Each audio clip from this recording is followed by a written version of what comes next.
इतिहास गुरु से लागल प्रीति बिना देखले नाय नवा न मानेला हो बिना देखले नाय नवा न मानेला हो बिना देखले नाय नवा न मानेला।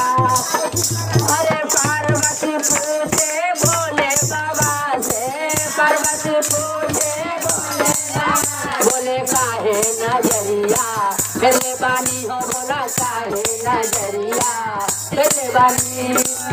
सुन सिंहासन रत्ना जड़े वो सुन सिंहासन रत्ना गुरु के असनी लगल दूल्हा न लगला गुरु के असनी लगल दूल्हा न लगे गुरु के असनी लगल दूल्हा।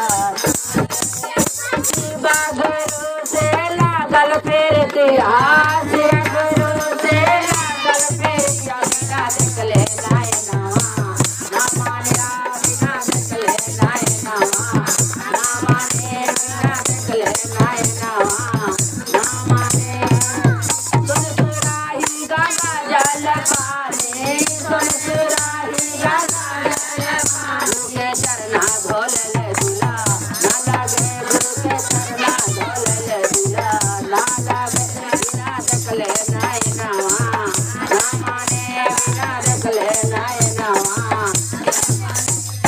सोने के प्रातः सपन रगन मेवा सोने के प्रातः सपन रगन मेवा भगवा लगले दूल्हा न लगे गुरु के भगवा लगले दूल्हा